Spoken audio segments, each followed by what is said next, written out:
Dajiahao! Aujourd'hui, je voulais vous parler de quelque chose qui m'a vraiment fait sourire quand je suis partie en Chine et que je trouvais assez incroyable, donc je voulais le partager avec vous aujourd'hui. Mais avant de commencer, n'oubliez pas de cliquer sur le bouton s'abonner juste en dessous de cette vidéo pour vous abonner à ma chaîne YouTube et recevoir toutes mes vidéos dès qu'elles sortent. On commence tout de suite.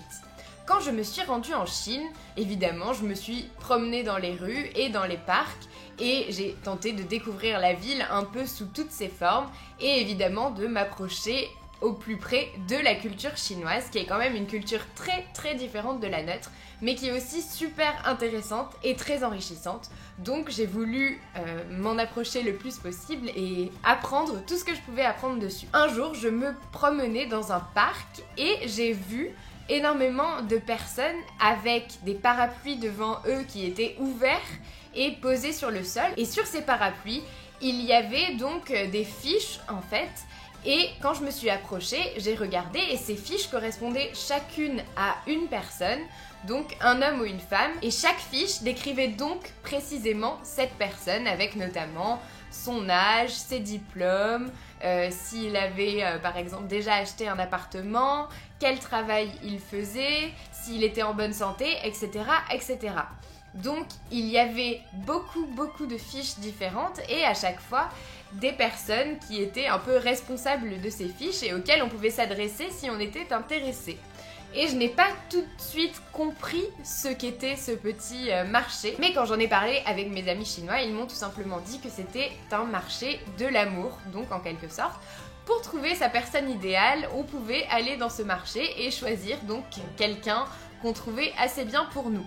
Ce qu'il faut savoir, c'est que sur ces fiches, il y a non seulement écrit donc l'identité de la personne, mais il y a également écrit ce qu'elle recherche très précisément, en expliquant par exemple que la personne cherche une femme d'une vingtaine d'années, qui a un bac plus 5, qui a une bonne situation, qui a tel salaire, etc. etc. Donc ce sont des fiches qui sont très précises et qui sont assez surprenantes, c'est vrai, quand on les voit la première fois.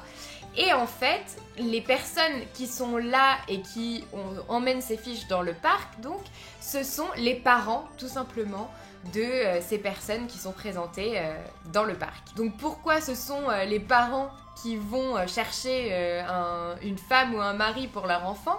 Eh bien parce que les jeunes d'aujourd'hui n'ont plus le temps apparemment de s'occuper de ça par eux-mêmes.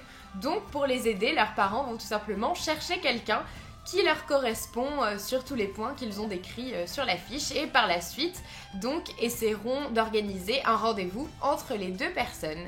Donc voilà, c'est le marché de l'amour, c'est assez surprenant et très drôle à voir en fait. Donc je voulais partager un peu cette information avec vous qui est assez incroyable je trouve. En tout cas moi ça m'a beaucoup fait rire de voir ça et de voir un peu comment ça se déroulait là-bas. Voilà, c'est tout ce que je voulais vous dire dans cette vidéo, j'espère que ça vous a plu. N'hésitez pas à me dire en commentaire si vous saviez ou pas qu'il existait des marchés de l'amour en Chine. N'hésitez pas à aimer cette vidéo si elle vous a plu, partagez-la à quelqu'un qui aimerait peut-être en savoir plus sur ce marché de l'amour et évidemment abonnez-vous à ma chaîne YouTube. Dans la description de la vidéo, récupérez votre heure de formation gratuite en chinois pour débutants. Et moi je vous dis à bientôt pour une autre vidéo.